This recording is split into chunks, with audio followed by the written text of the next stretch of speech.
Hello everyone, welcome to MM academy. मैं हूं Shashank Lakhera. Indian Express 27 जुलाई 2022 देखेंगे जो न्यूज़ आर्टिकल पब्लिश हुए हैं। इसके अलावा इंपॉर्टेंट न्यूज़ से हमारे एग्जाम प्रोस्पेक्टिव से कौन कौन सी चीज़ें निकल के आती हैं, तो वो सब जो हम इस वीडियो में डिस्कस करेंगे। सबसे पहले टॉपिक होगा role of India in Myanmar. अब म्यांमार में एग्जीक्यूशन आपको देखने को मिलेगा। 4 सांसदों को मार दिया गया, ठीक है, एग्जीक्यूशन कर दिया गया। इसके अलावा जो जनता रिजीम है, मतलब जो यहाँ पे जो मिलिट्री है, वो रूल आपको देखने को मिलेगा म्यांमार में। आंग सान सूकी को भी जेल पे डाल दिया। देखो, आंग सान सूकी जबकि नोबेल पीस प्राइज विनर है, उसके बाद भी जो है इनको यहाँ पे जेल में डाल दिया। और म्यांमार में आपको जो है काफी प्रॉब्लमेटिक सिचुएशन देखने को मिलेगी और चाइना का इन्फ्लुएंस जो है बढ़ रहा है और ये इंडिया के लिए थ्रेट है। तो अब इंडिया का क्या रोल होना चाहिए म्यांमार में? इसके अलावा मंकी पॉक्स को टैकल करने के लिए कौन कौन से स्टेप्स जो है लेने चाहिए? क्या हमने कोविड-19 से सीखा है? तो वो सब चीज़ें जो है मंकी पॉक्स के आर्टिकल में बताई गई हैं। इसके अलावा सर्विस चार्ज जो है बहुत ज़्यादा ज़रूरी है। होटल पे आप जाते हो तो आपको जब बिल मिलता है तो उसमें सर्विस चार्ज होता है। तो सर्विस चार्ज इंपॉर्टेंट क्यों है? सर्विस चार्ज बाकी देशों में क्या इसकी इंपॉर्टेंस है? तो वो सब जो है हम देखेंगे। इसके अलावा जो और भी छोटी-छोटी न्यूज़ है जो हमारे एग्ज़ाम प्रोस्पेक्टिव से इंपॉर्टेंट होगी, उनको भी जो है हम देखेंगे। आज का क्वेश्चन है कि डेमोक्रेटिक रिपब्लिक ऑफ कॉन्गो की कैपिटल क्या है, करेंसी क्या है? तो ऑप्शन है कोंगोलीज डॉलर, कोंगोलीज फ्रैंक, कोंगोलीज पौंड या स्टर्लिंग। तो कमेंट बॉक्स में जो है कमेंट करना और सही उत्तर जो है आपको बताना है। इसके अलावा डेमोक्रेटिक रिपब्लिक ऑफ कॉन्गो के बारे में जो और इन्फॉर्मेशन है वो भी जो है आपको बताना है। आगे बढ़ते इंडियन एक्सप्रेस कुछ इस तरीके का देखने को मिलेगा। हाल ही में कारगिल डे जो है हमने सेलिब्रेट किया, 23rd कारगिल दिवस था हमारा। तो 26 जुलाई 2022 को, ठीक है, हमने सेलिब्रेट किया। और 1999 में जब हमने कारगिल का वॉर जीता था, उसके बाद जो हम कारगिल विजय दिवस सेलिब्रेट करते हैं। और कारगिल आपको पता है एक बहुत ही मेजर वॉर रहा है, जिसमें भारत ने अपनी इंपॉर्टेंट जो बोफोर्स तोप है, बोफोर्स के साथ साथ जो हमारी खासकर बोफोर्स तोप को जो है यहाँ पे यूज़ किया था। इसके अलावा जो रॉकेट लॉन्चर्स हैं उनको भी जो है हमने मेनली यहाँ पे यूज़ किया था। तो बोफोर्स तोप का जो है सबसे इंपॉर्टेंट रोल आपको कारगिल वॉर में देखने को मिलेगा, ठीक है। इसके अलावा अगर आप दोगे तो ये दो मैन जो बीएसएफ के मैन जो है वो मारे गए United nation peace keeping team के थे। ये कॉन्गो में मारे गए, इसलिए कॉन्गो जो है न्यूज़ पे आ गया। अब देखो, एक चीज़ आपको यहाँ पे समझना होगा कि भाई जो बेसिकली यूनाइटेड नेशंस है वो अपनी पीस कीपिंग फोर्स यहाँ पे भेजता है। अब देखो, यूनाइटेड नेशन भी ये प्रेस करता है, हमारी आर्मी को प्रेस करता है कि जहाँ भी पीस कीपिंग फोर्स भेजनी होती है ना, तो वो इंडियन आर्मी को भेजता है। मतलब इंडियन आर्मी की जो टुकड़ियां हैं वो जाती हैं, क्योंकि इंडिया आर्मी का जो लोहा है वो यूनाइटेड नेशन भी जो है पूरा मानता है कि हाँ, इंडियन आर्मी जैसी जो है कोई भी आर्मी हमको देखने को नहीं मिलती। तो डिस्कस करेंगे हम आज के ट्यूटोरियल्स। उसके पहले अगर आप किसी भी एग्जाम की प्रिपरेशन कर रहे हो तो आप हमारे स्मार्ट कोर्सेज को देखते हैं। आपको सिंपली करना क्या होगा, आपको डाउनलोड करना होगा, फिर आपको साइन अप करना है। आप 2 वीडियोस लेक्चर देख सकते हो जो डेमो लेक्चर होंगे। फिर आपको प्रोफाइल पे जाना है, प्लान को परचेस करना है, कोर्सेज को एंजॉय करना है। एक ही सब्सक्रिप्शन में आप सभी कोर्स अवेल कर पाओगे और आप पीडीएफ भी डाउनलोड कर सकते हो। इसके अलावा तो mmacademy.in ये हमारी वेबसाइट है, आप वेबसाइट पर भी लॉगिन जो है कर सकते हो। जो ऐप का डिस्क्रिप्शन है वो आपको, ऐप का जो लिंक है वो आपको डिस्क्रिप्शन बॉक्स में मिल जाएगा या कमेंट बॉक्स में भी आपको मिल जाएगा, तो आप जो है वहां से डायरेक्ट डाउनलोड कर सकते हो। तो भाई सबसे पहले तो डेमोक्रेटिक रिपब्लिक ऑफ कॉन्गो को देख लो, ये हाल ही में न्यूज में आ गया, ठीक है। यहाँ पे एक नेशनल पार्क भी दिखा रहा है, सलोंग नेशनल पार्क, जो कि इसके साउथ में आपको देखने को मिलेगा, तो इसको भी आपको ध्यान रखना है। अब हम थोड़ा सा जूम आउट करते हैं तो हमको जो है चीजें समझ में आएंगी पूरी। तो भाई ये आप देख रहे हो, ये अफ्रीकन कॉन्टिनेंट है। अफ्रीकन कॉन्टिनेंट में इजिप्ट, सूडान, चाड, यहाँ पे आपको मिलेगा डीआरसी, जिसको हम कहते हैं डेमोक्रेटिक रिपब्लिक ऑफ कॉन्गो। अब इसकी जो कैपिटल है वो है किनशासा, ये आप देख रहे हो ना, किनशासा जो है इसकी कैपिटल है। अब यहाँ पे या मारे गए कौन, हमारे 2 सैनिक जो है शहीद हो गए, मतलब पीस कीपिंग फोर्स जो यूनाइटेड नेशंस ने भेजी थी। अब देखो, इनका जो है ना, ये युगांडा के साथ इनकी काफ़ी जो है प्रॉब्लम यहाँ पे चलती है, ठीक है। युगांडा की कैपिटल क्या है, कंपाला। तो ये भी जो है आपको ध्यान रखना है ना। अब अगर आप थोड़ा यहाँ पे देखोगे ना तो आपको एक लेक देखने को मिलेगा, ये जो आप देख रहे हो ना, ये काफ़ी इंपॉर्टेंट लेक है। तो ये है लेक टंगायका, ठीक है। लेक टंगायका कहाँ है, तो ये भी जो है आपको ध्यान होना चाहिए। तो मेनली ये जो है आपको 2 देशों के बीच में देखने को मिलेगा, तो डेमोक्रेटिक रिपब्लिक ऑफ कॉन्गो और तंजानिया, इन दोनों के बीच में देखने को मिलेगा। तंजानिया अधिकतर क्यों न्यूज़ में रहता है, तंजानिया में एक जो है माउंटेन है जो काफ़ी ज़्यादा इंपॉर्टेंट है, उसके बारे में भी जो है आप मुझे बताना। इसके अलावा यहाँ पे देखो लेक विक्टोरिया, लेक विक्टोरिया कहाँ है, तो ये भी आपको तंजानिया में देखने को मिलेगा। कई बार जो है ये पूछा भी गया कि लेक विक्टोरिया एक्चुअली में है कहाँ पे, तो ये तंजानिया में आपको देखने को मिलेगा। लेकिन खैर, इस लेक के बारे में बिल्कुल यहाँ पे ध्यान रखना कि ये लेक जो है आपको कहाँ पे देखने को मिलेगा, ठीक है। तो लेक कौन सा है, जो बेसिकली लेक है वो है लेक टंगनयुका, ठीक है, तो ये जो है आपको ध्यान रखना है। इसलिए जो है कॉन्गो हाल ही में न्यूज़ में आया तो उसके बारे में आपको जो है बिल्कुल पता होना चाहिए। आगे बात करते हैं तो भाई सीपीईसी, इसमें तीसरा जो देश है उसके बारे में बात करी जा रही। तो इंडिया ने जो है चाइना और पाकिस्तान को कहा है कि ये बिल्कुल यहाँ पे गलत है, कंडेम्ड किया है। ठीक है, अब देखो आज समय इंडिया जो है चाइना पाकिस्तान को क्रिटिसाइज कर रहा है कि जो ये आप ज्वाइंट प्रोजेक्ट चला रहे हो चाइना पाकिस्तान इकोनॉमिक कॉरिडोर का, ये multi billion dollar connectivity corridor project है। ठीक है, यहाँ और ये पास हो रहा है पीओके से, और पीओके वाला एरिया जो है हमारा है, तो इंडिया को जो है काफ़ी दिक्कत तो होगी ही। और वहाँ पे अगर आप देखोगे तो चाइना का इन्फ्लुएंस जो है काफ़ी बढ़ता हुआ हमको नज़र आ रहा है। अब ये 2013 में इस प्रोजेक्ट को लॉन्च किया गया। पाकिस्तान की रोड रेल सर्विस है, एनर्जी ट्रांसपोर्ट जो है उसको हम क्या करेंगे, डेवलप करेंगे, चाइना यहाँ पे ऐसा कहता है। बट एक्चुअली में अगर आप देखोगे तो कहीं ना कहीं चाइना जो है अफगानिस्तान तक भी जो है एक्सेस पाने की कोशिश कर रहा है। देखो अफगानिस्तान में आपको भले ही बहुत ज़्यादा प्रॉब्लम देखने को मिलेगी, लेकिन अफगानिस्तान में सबसे ज़्यादा खेती होती है अफीम की। तो कहीं ना कहीं अगर आप देखोगे तो जब यूएस यहाँ पे निकला है, ठीक है, तो चाइना जो है अपनी यहाँ पे डोमिनेंस बढ़ाने की कोशिश कर रहा है कि किसी ना किसी तरीके से हम अफगानिस्तान तक जो है यहाँ पे पहुंच जाएं। और वहां से अगर आप देखोगे तो ये लोग क्या करते हैं, पूरा एक्सेस यहाँ पे मिल जाता है। हालांकि इनको तो पाकिस्तान से ही काफ़ी ज़्यादा एक्सेस जो है मिल जाता है। और दूसरी तरफ अगर आप देखोगे तो पाकिस्तान में चाइना इन्वेस्टमेंट करता है, तो अफगानिस्तान में जो है भारत इन्वेस्टमेंट करता है। ठीक है, आपको पता होगा ना, जैसे हमने भी जो है जो छाबार पोर्ट है वो यहाँ पे डेवलप किया है।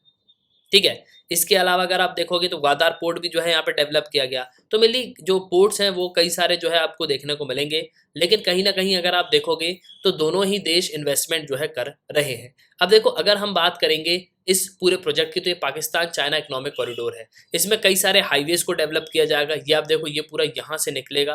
ठीक है, इसके बाद पीओके वाले एरिया से ये होते हुए यहाँ पे आएगा। ठीक है, तो ये पीओके वाले एरिया से ही यहाँ पे शुरू हो रहा है। देखो गिलगिट गिलगिट बल्तिस्तान वाला जो एरिया है वहाँ से ये शुरू हुआ, और इसके बाद ये कई सारे जो सिटीज़ हैं उनसे पास होके जो है यहाँ पे ये आ रहा है। अब इसका जो है इम्पोर्टेंस आपको चाइना के लिए भी देखने को मिलेगा और पाकिस्तान के लिए भी। तो चाइना के लिए क्या बेनिफिट है, चाइना की जो इंडस्ट्रीज़ हैं वो प्रॉब्लम जो है फेस कर रही हैं। देखो चाइना यहाँ कहीं पे है, अब चाइना को फिर चाइना के नीचे आपको जो है नेपाल देखने को मिलेगा, उसके नीचे जो है आपको भारत देखने को मिलेगा। ठीक है, अब होता क्या है कि मान लो चाइना को यहाँ से कुछ भेजना हो तो इतना लंबा जो है पूरा यहाँ पे घेरा लगाना पड़ता है, मतलब काफ़ी समय जो है लगता है। इसके अलावा इनका जो फ्यूल है वो भी ज़्यादा बर्बाद होता है। अब चाइना ने यहाँ पे क्या किया, दिमाग लगाया। चाइना कहता है कि भैया पाकिस्तान से यहाँ पे एक रोड बनाओ, और सीधे जो है कहाँ पे निकलेगी, वो समुद्र में निकलेगी। तो इस तरीके से जो सामान है वो हम सीधे जो है पाकिस्तान के थ्रू यहाँ पे सी में भेज देंगे, और उससे जो है ये पूरा यहाँ पे जो अफ्रीकन नेशन तरफ है या गल्फ कंट्रीज की तरफ है उसकी तरफ चला जाएगा। इसके अलावा वहाँ से जो है वो यूरोप भी निकल जाएगा। ठीक है, तो मेनली इस तरीके से जो है ये अपनी जो ट्रेड लाइन्स है उनको यहाँ पे बढ़ा रहे। इसके अलावा दूसरा यहाँ पे प्रॉफिट ये भी है कि भाई जब यहाँ पे इन्फ्लुएंस चाइना का बढ़ जाएगा, तो ऑलरेडी आपको पता है चाइना किस तरीके की पॉलिसी करता है। चाइना जो है थोड़ा थोड़ा हिस्सा यहाँ पे कब्जाता जाता है। ठीक है, ये चाइना की पॉलिसी ही, अगर आप चाइना को काफ़ी समय से वॉच कर रहे होगे तो आप देखो नेपाल में भी चाइना ने ऐसे ही किया। थोड़ा सा यहाँ पे कब्जाया, रुक गया, थोड़ा यहाँ पे कब्जाया, तिब्बत में, सॉरी नेपाल नहीं तिब्बत, तो थोड़ा सा यहाँ पे कब्जाया फिर रुक गया, थोड़ा सा कब्जाया फिर रुक गया, थोड़ा सा कब्जाया फिर रुक गया, और अल्टीमेटली जो है पूरा तिब्बत किसने हथिया लिया, चाइना ने। वही अगर आप देखो तो चाइना जो है काफ़ी समय से जो लॉन्गेस्ट वे है ट्रांसपोर्टेशन का वो यहाँ पे फेस कर रहा है। तो ट्रांसपोर्टेशन कॉस्ट जो है बहुत ज़्यादा लग रही थी चाइना को, तो चाइना, और टाइम भी यहाँ पे बहुत ज़्यादा लग रहा था, तो चाइना यहाँ पे क्या करता है कि भैया हम जो है यहाँ पे कुछ ना कुछ डेवलप करते हैं, तो यहाँ से हम रोड जो है डेवलप करते हैं, तो उससे क्या होगा, हम जो है अपना सामान जो है समुद्र के जरिए जो है पहुंचा देंगे। पहले ये रोड से भेजेगा, बाद में जो है समुद्र से सामान निकल जाएगा। दूसरी तरफ अगर आप देखोगे तो जापान और यूएसए, ये भी जो है इनके टॉप कंटेंडर्स हैं। अब देखो आपको एक चीज़ समझना होगा कि जो ट्रांसपोर्टेशन है, मतलब जो व्यापार है, व्यापार में सिर्फ जो सामान की क्वालिटी है वो भी देखी जाती है, सामान की क्वालिटी तो देखी जाती है, दूसरी तरफ ट्रांसपोर्ट भी देखा जाता है। अब ट्रांसपोर्ट कैसे देखा जाता है, देखो पहली बात तो कि भाई कोई भी सामान हम मंगा रहे हैं तो ये कितने टाइम तक जो है डिलीवर होगा। आप भी कुछ चीज़ ऑनलाइन मंगाओगे, अमेजन से आप मंगाओ, अगर वो 10 दिन डिलीवरी दिखाएगा तो आप यहाँ पे मना कर दो कि अरे 10 दिन बाद आएगा, इतना ज़्यादा जो है मैं वेट नहीं कर पाऊंगा। ठीक है, तो कहीं ना कहीं अगर आप देखोगे तो इस चीज़ को भी जो है देखा जाता है इंटरनेशनल ट्रेड में कि कोई भी सामान जब हमारे देश में आ रहा है तो वो कितने समय तक आएगा, उसकी कंटिन्यूटी कितनी रहेगी। इससे क्या होता है, इकोनॉमी पे भी हैम्पर पड़ता है। मान लो अगर कोई भी सामान हम आज इंडियन मार्केट में मंगा रहे हैं, अब अगर मान लो कुछ प्रॉब्लम आ गई, जैसे हमने देखा ना कोविड 19 के समय, कोविड 19 के बाद अगर आप देखोगे तो कई सारी चीज़ों की शॉर्टेज हमको देखने को मिली, सेमीकंडक्टर्स की शॉर्टेज हमको देखने को मिली। तो कहीं ना कहीं अगर आप देखोगे तो शॉर्टेज देखने को मिल रही है ना, तो ये चीज़ भी देखी जाती है कि भाई सप्लाई चेन बराबर हो पाएगी कि नहीं, हम जिस देश के साथ ट्रेड कर रहे हैं वो चीज़ें हमको सही टाइम पे हमारे देश तक पहुंचा पाएगा या नहीं।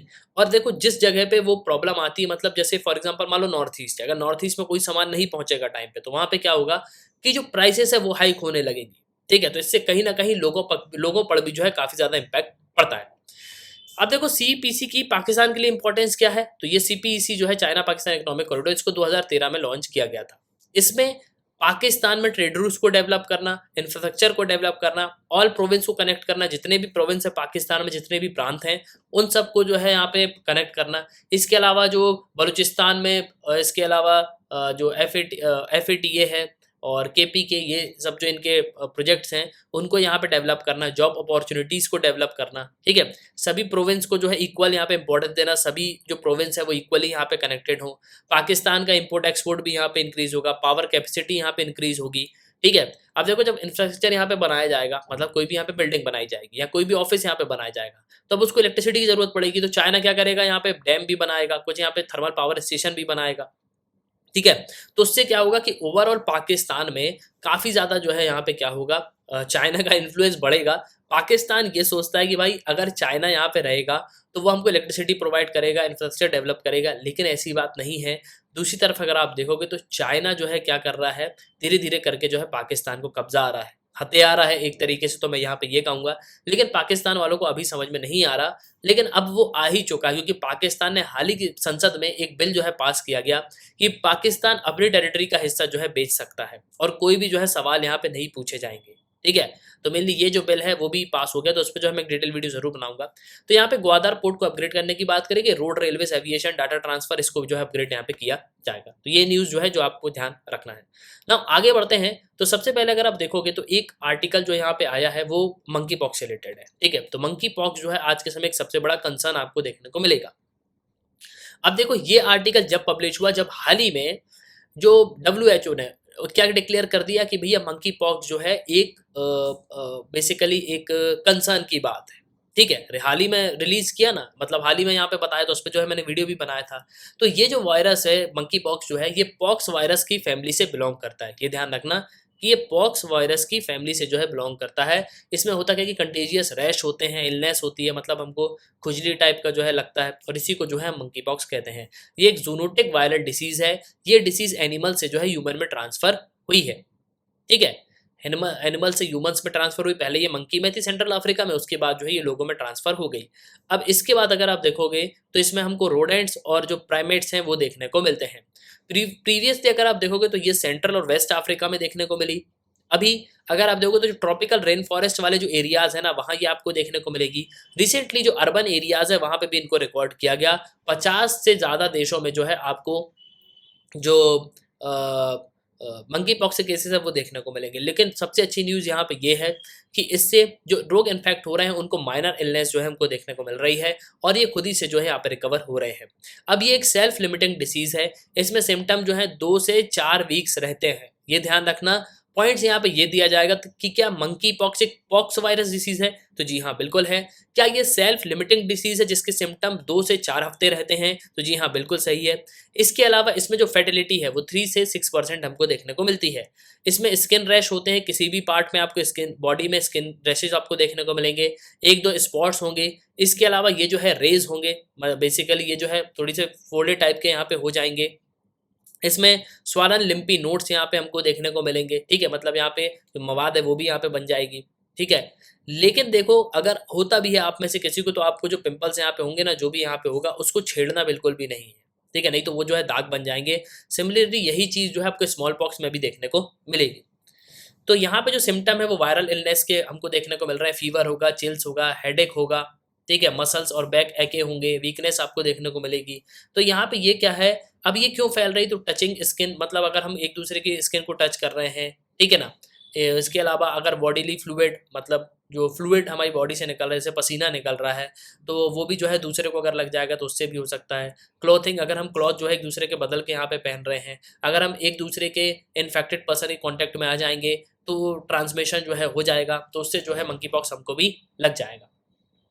और भी सिम्टम्स यहाँ पे क्या है, तो वायरल इलनेस आपको देखने को मिलेगी, फीवर है कि जो मैंने आपको यहाँ पे बताया, यही सब जो है आपको देखने को मिलेंगे। इसके अलावा अगर आप बेड टॉवल, इसके अलावा जो अनवॉश्ड क्लोथ्स हैं उनको यहाँ पे शेयर करते हो एक दूसरे से, तो भी जो है आपको क्या देखने को मिलेगा, तो भी जो है आपको प्रॉब्लम हो सकती है। इसके अलावा अगर आप देखो तो मंकी पॉक्स जो है ये पर्सन से पर्सन जो है यहाँ पे स्प्रेड नहीं होता एवरीडे एक्टिविटीज से, ठीक है। तो मेनली यहाँ पे अगर आप देखो तो मंकी पॉक्स जो है पर्सन टू पर्सन यहाँ पे स्प्रेड नहीं होता। जैसे अगर आप वॉकिंग कर रहे हो किसी के बाजू में, कैजुअल कन्वर्सेशन यहाँ पे कर रहे हो इन्फेक्टेड पर्सन से, अगर आप दूर हो तो यहाँ पे नहीं होगा। लेकिन हाँ, अगर आप देखो उसके टच में हो, मतलब बिल्कुल पास में यहाँ पे बैठे हुए उसको छू रहे हो, तो इन्फेक्शन जो है बिल्कुल आपको हो सकता है। सिम्टम जो है यूजुअली 5 से 21 दिन में यहाँ पे आ जाते हैं, एक्सपोज हो जाते हैं कि हाँ आपको जो है मंकी पॉक्स है। इसके अलावा आपको रैशेज होंगे, छाले हो जाएंगे मुंह में, इसके अलावा रैश, आई इरिटेशन, रेडनेस, आपकी आंख जो है बिल्कुल लाल हो जाएगी। तो ये सब चीज़ें जो है आपको देखने को मिलेंगे और इन सब चीज़ों को जो है आपको मॉनिटर करना है, ठीक है। सबसे पहले तो जो है आपको सबसे पहले क्या होगा, रैश होगा, मतलब खुजली जो है यहाँ पे शुरू हो जाएगी और इसकी बहुत सारी स्टेजेस जो है आपको देखने को यहाँ पे मिलने वाली हैं। अब देखो सिम्टम्स यहाँ पे कई सारे जो हैं आपको देखने को मिलेंगे और भी यहाँ पे देखने को मिलेंगे, मतलब क्रिटिकल सिम्टम हो जाते हैं। तो सबसे अच्छा उपाय क्या है कि भैया हमको जो है आइसोलेट यहाँ पे होना है। तो कोविड-19 ने तो हमको ये सिखा दिया कि भैया हमको जो है पूरे तरीके से यहाँ पे आइसोलेट हो जाना है। आइसोलेट अगर हो जाओगे तो उससे जो है आपकी प्रॉब्लम्स जो है कम हो जाएंगी और फिर उसके बाद जो हेल्थ केयर जो प्रोवाइडर है वो वैसे ही आपको यहाँ पे बता देंगे, डॉक्टर्स जो है वैसे ही आपको यहाँ पे बता देंगे भैया ऐसा ऐसा कर लो। आप जो है यहाँ पे सबसे पहले तो अपने आप को आइसोलेट कर लो, ठीक है।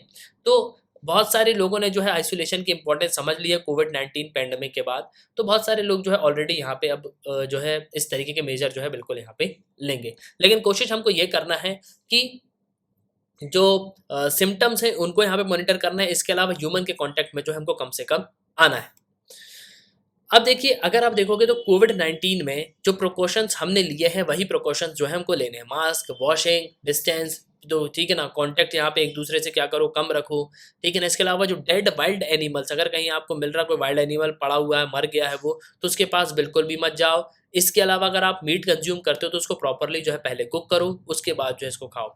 इसके अलावा प्रायोरिटी सबसे पहले जो है आपको जो ग्रास रूट वर्कर्स हैं उनको यहाँ पे देनी चाहिए कि सिम्टम्स को जो है किस तरीके से आपको पहचानने हैं। सबसे इम्पोर्टेंट तो यहाँ पे ये है कि जो कम पढ़े लिखे लोग हैं, अब जिनको यहाँ पे कुछ भी जानकारी नहीं, देखो कई लोग को तो यहाँ पे पता भी नहीं होगा कि एक तरीके की बीमारी है मंकी पॉक्स, ठीक है। आपको, मुझे पता है आप पढ़ रहे हो, मैं यहाँ पे बता रहा हूँ, मैं रोज जो है न्यूज़ आर्टिकल पढ़ रहा हूँ, लेकिन कई सारे लोग अगर आप देखो तो उनको बिल्कुल भी यहाँ पे नहीं पता कि मंकी पॉक्स एक्चुअली में है क्या, क्योंकि उनके पास अवेयरनेस के लिए कुछ चीज़ ही नहीं है, ठीक है। तो उन तक जो है हमको चीज़ें जो है पहुँचाना चाहिए।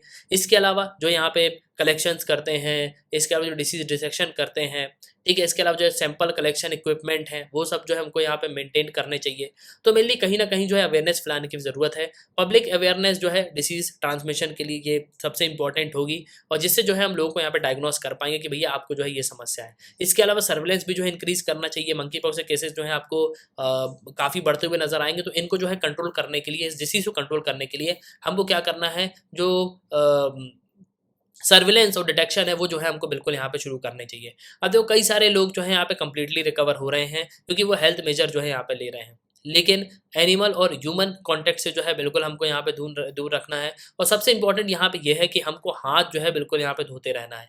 कोविड-19 में जो हमने प्रिकॉशंस लिए थे वही प्रिकॉशंस जो है हमको यहाँ पे लेना है। मंकी पॉक्स जो है मोस्टली जो है यहाँ पे सिम्टम्स को मैनेज करता है, मतलब हम मोस्टली जो है आपको सिर्फ सिम्टम्स को यहाँ पे मैनेज करना है। इसके अलावा जो कॉम्प्लिकेशंस हैं उनको हम प्रिवेंट करना है और उसको जो है डायग्नोस्ट करना है, ठीक है। अब अगर हम बात करें तो यूएस में आप देखोगे तो प्री ऑक्सर देखने को मिला, ठीक है। तो अब जो है यूएस में भी आपको कई सारे जो प्रॉब्लम्स है वो देखने को मिलेंगे।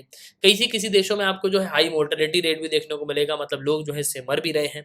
वहीं अगर आप देखोगे वैक्सीन्स की, तो यहाँ पे जाइनस ये जो है वैक्सीन्स यहाँ पे अवेलेबल है हेल्थ केयर वर्कर के लिए, लैब वर्कर्स को जो है यहाँ पे दी जा रही है। इसके अलावा स्मॉल पॉक्स जो वैक्सीन है वो 85% जो है इफेक्टिव है इसी डिसीज में। वहीं अगर आप दूसरी वैक्सीन की बात करें तो एकेम 2000 ये एक लाइव वैक्सीन है, वायरस वैक्सीन है, ठीक है। तो कई सारी वैक्सीन्स भी जो है आपको देखने को मिलेंगे। इसके अलावा स्मॉल पॉक्स जो इम्यूनाइजेशन जो प्रोग्राम है वो पहले यहाँ पे चलाया जाता था, ठीक है, लेकिन उसको जो है यहाँ पे बंद कर दिया।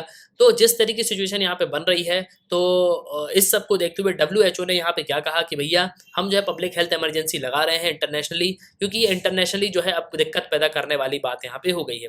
तो मंकी पॉक्स केसेस जो है यहाँ पे बढ़ते जा रहे हैं शॉर्ट स्पेल, मतलब कम समय में मंकी पॉक्स के केसेस जो है आपको दुनिया भर में बढ़ते हुए नजर आएंगे। तो अब इन सब को देखते हुए जो स्टडीज है वो यहाँ पे ये बताती है कि भैया सतर्क होने की बिल्कुल जरूरत है, आप प्रिकॉशंस जो है लेना शुरू कर दो।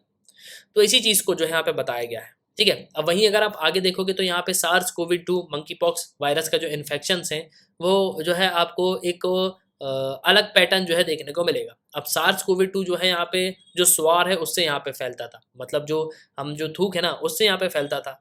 तो अगर आप देखोगे कोविड-19 पैंडेमिक और मंकी पॉक्स आउटब्रेक में तो आपको काफ़ी डिफरेंट जो है देखने को मिलेगा। लेकिन वहीं जो स्मॉल पॉक्स का वैक्सीनेशन प्रोग्राम है वो 50 साल पहले जो है यहाँ पे डिसकंटिन्यू कर दिया गया। मतलब 50 साल पहले जो है हम स्मॉल पॉक्स का जो वैक्सीनेशन है वो यहाँ पे चलाते थे। तो इसका रिजल्ट क्या था कि भैया वैक्सीन जो है काफ़ी हद तक यहाँ पे काम करती थी। ठीक है, वहीं अगर आप देखो तो कई सारे ड्रग्स हैं, वैक्सीन को जो है अप्रूव किया गया है। लेकिन अभी अगर आप देखोगे तो ऐसे कोई ड्रग्स यहाँ पे अवेलेबल नहीं है लार्ज स्केल पे, जिससे मंकी पॉक्स को जो है हम यहाँ पे क्या करें, टैकल कर पाए। तो मेनली यहाँ पे ये बताया जा रहा है कि ये जूनोटिक डिसीज है, ये वेरियस फैक्टर्स पे जो है डिपेंड करती है। और कहीं ना कहीं देखो हमको अब जो है deforestation, climate change, climate couple basically climate change और पोवर्टी, बेसिकली इन सब चीज़ों पे जो है बिल्कुल हमको यहाँ पे ध्यान देना चाहिए। क्यों? क्योंकि ये सब जो बीमारी है इन्हीं सब की वजह से यहाँ पे फैल रही हैं। देखो अब हो क्या रहा है कि जंगल यहाँ पे कटते जा रहे हैं, तो जो एनिमल्स हैं उनको जो है यहाँ पे शहर की तरफ आना पड़ रहा है। ठीक है, तो अब देखो कहीं ना कहीं उनके लिए भी तो रहने की जगह बिल्कुल यहाँ पे बच नहीं रही है। तो यहाँ पे यही कहा जा रहा है कि भैया जिस तरीके की सिचुएशन बन रही, कोविड-19 पैंडेमिक आ रहा है, मंकी पॉक्स यहाँ पे आ रहा है, तो इमीडिएट प्रायोरिटी यहाँ पे बनती है कि अब जो सर्विलेंस है उसको यहाँ पे रखना चाहिए। पब्लिक हेल्थ प्रोफेशनल को भी जो है यहाँ पे हायर करना चाहिए, जो यहाँ पे जो अवेयरनेस जो है यहाँ पे फैलाएं। इसके अलावा 4-5 कंसर्न जो है सबसे पहले यहाँ पे यही निकल के आ रहे हैं कि भैया क्लाइमेट चेंज, डिफॉरेस्टेशन जो है इन सब को यहाँ पे बंद करो और प्रॉपरली जो है यहाँ पे चीज़ों पे फोकस करो। इसी चीज़ को जो है यहाँ पे बताया गया है। आगे चलते हैं टिपिंग पॉइंट। अब देखो यहाँ पे सर्विस चार्ज की बात करी गई। अब सर्विस चार्ज के बारे में यहाँ पे क्या कहा गया है तो वो मैं आपको बताता हूँ। अब देखो last week Delhi high court ने यहाँ पे ये कहा कि भैया जो सेंट्रल कंज्यूमर प्रोटेक्शन अथॉरिटी है उसने जो होटल्स और रेस्टोरेंट में जो सर्विस चार्ज लगाने के लिए मना किया है ये जो है यहाँ पे गलत है। ठीक है, क्योंकि ये जो है एनसीटी के लिए यहाँ पे अप्रूव किया गया, मतलब दिल्ली में जो जगह है वहाँ के लिए यहाँ पे अप्रूव किया गया है। लेकिन यहाँ पे ये कहना है कि भैया ये जो है पूरी देश भर में जो है लागू होगा। ठीक है, अब देखो यहाँ पे ये कहा जा रहा है कि भाई जिस तरीके से आप यहाँ पे फूड और बेवरेजेस का ऑर्डर यहाँ पे देते हो, तो ट्रेड प्रैक्टिस करते समय तो जो एक अमाउंट है वो जो है आपको बिल्कुल यहाँ पे भरना होगा। सेक्शन 241 के हिसाब से, कंज्यूमर प्रोटेक्शन एक्ट 2019 के हिसाब से यहाँ पे जो है अमाउंट जो है आपको देना होगा। 226 जो संविधान का आर्टिकल है वो यहाँ पे ये कहता है कि भी अगर कोई भी दिल्ली हाई कोर्ट ने एक ऑर्डर जो है यहाँ पे पास कर दिया, ठीक है, नेशनल कैपिटल टेरिटरी रीजन के लिए यहाँ पे किया ना, तो सुप्रीम कोर्ट ने यहाँ पे रिव्यू दिया कि भैया जिस तरीके का 2004 में यहाँ पे एक ऑर्डर पास किया गया कि हाई कोर्ट यहाँ पे जब ऑर्डर देता है तो ये पूरे कंट्री पे इफेक्टिव होगा। ऐसा नहीं है कि सिर्फ जो है दिल्ली के लिए यहाँ पे इफेक्टिव हो, नहीं, ये बात बिल्कुल यहाँ पे गलत है।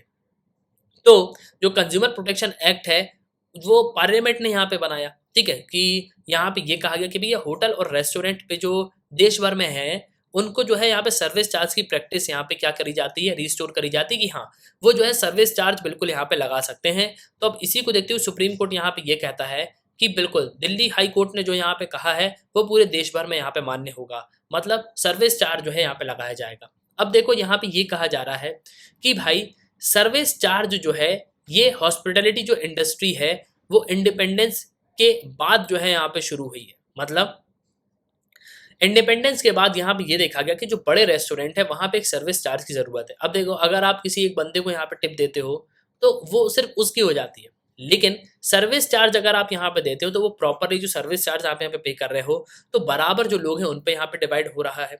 तो फर्स्ट फॉर्मल जो वैलिडेशन है सर्विस चार्ज का वो 1958 में देखा गया, जब hotel standards and rate structure committee जो है फॉर्म करी गई, जो कि दीवान चंद लाल ने जो है रिकमेंड करी थी। तो ये ध्यान रखना कि जो hotel standards and rate structure committee है वो किसकी चेयरमैनशिप पे यहाँ पे गठित की गई थी, मतलब कमेटी जो है किसके अंडर में थी, तो दीवान चंद लाल के, ठीक है। उन्होंने रिकमेंड किया था कि एक यूनिफॉर्म चार्ज होना चाहिए 10%, ठीक है, कि कस्टमर जो है यहाँ पे बिल देगा पूरे भारत भर में जहाँ पे भी वो खाना खाएगा किसी अच्छे रेस्टोरेंट में, तो वहाँ पे जो है वो क्या करेगा, बिल तो देगा ही, साथ में 10% जो है सर्विस चार्ज देगा। तो 10% कोई दिक्कत नहीं है, 1,000 में अगर आप 10% देते हो तो 100 रुपये आपको देना पड़ेगा, 100 रुपये कोई दिक्कत वाली बात नहीं है।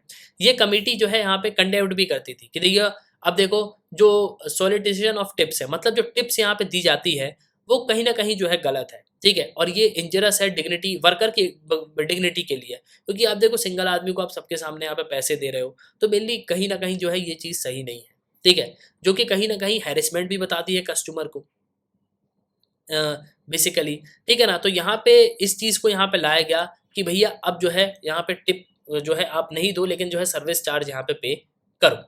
अब देखो, अगर आप देखोगे तो एक मिनिमम वेज जो स्ट्रक्चर है वो हमको देखने को मिलता है, किसका, जो वेटर है उनका, ठीक है, लेकिन वहीं अगर आप देखो तो एक यूनिफॉर्म सर्विस चार्ज भी यहाँ पे होना चाहिए, जो कि बहुत ज़्यादा इंपॉर्टेंट था। और इससे क्या होगा, स्टाफ को काफ़ी हद तक बेनिफिट होगा। अब कैसे यहाँ पे बेनिफिट होगा, देखो पहली बात तो आप जो है पूरा यहाँ पे उनसे पैसा ले रहे हो, मतलब कस्टमर यहाँ पे गया होटल में, उसने खाना वाना खाया, उसने जो है यहाँ पे बिल पे किया, बिल के बाद उसने जो है सर्विस चार्ज यहाँ पे दिया, सर्विस चार्ज जब उसने यहाँ पे दिया तो उसके बाद हुआ क्या कि जो भी पैसे यहाँ पे सर्विस चार्ज होगा ना, उसको जो है जो वेलफेयर है उसमें यहाँ पे खर्च किया जाएगा। अब वेलफेयर किसका, जो स्टाफ है उसका।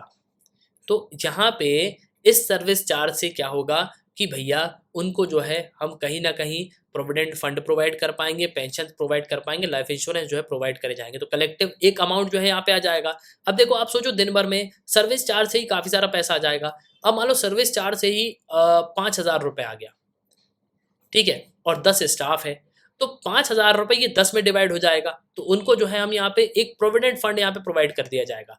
अब 500 रुपये यहाँ पे ये डाल रहे हैं, इनका ये हो गया। 500 रुपये अगर कंपनी भी डाल देगी तो भाई इनको जो है काफ़ी ज़्यादा बेनिफिट हो जाएगा। इसके अलावा कुछ पैसे जो है और कंपनी डाल के इनको जो है पेंशन यहाँ पे दे सकती है, लाइफ इंश्योरेंस दे सकती है, तो कहीं ना कहीं इनको जो है काफ़ी ज़्यादा बेनिफिट होगा। अब देखो 1964 में एक वेज बोर्ड जो है यहाँ पे बनाया गया, ठीक है, जो कि चीफ कमिश्नर थे दिल्ली की, उन्होंने जो है यहाँ पे जो सर्विस जो चार्ज थे उनके 5 से 10% यहाँ पे रखा कि कस्टमर के बिल पे 5 से 10% यहाँ पे होगा, ठीक है।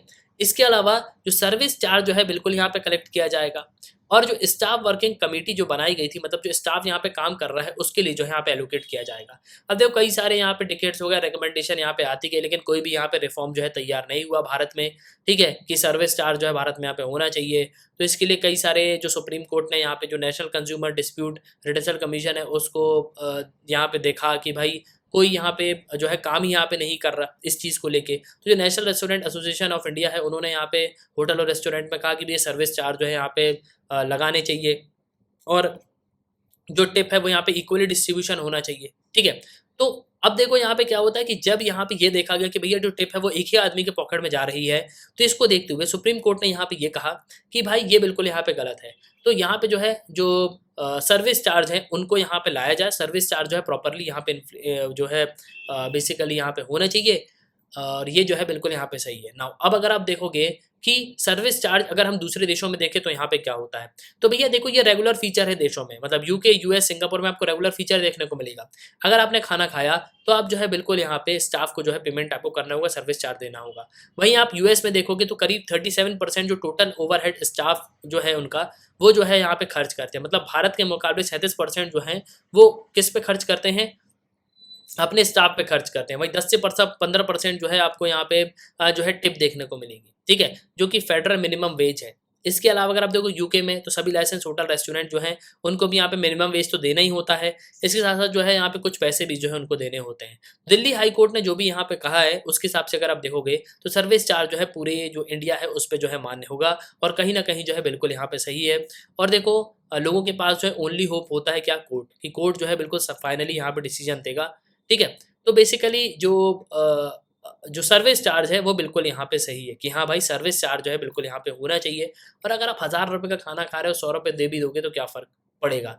लेकिन हाँ ये बात है कि जो रेस्टोरेंट है उसको वो पैसे जो है स्टाफ के वेलफेयर में यहाँ पे यूज़ करने चाहिए, तभी जो है ये 100 रुपये देने का मतलब है, ठीक है।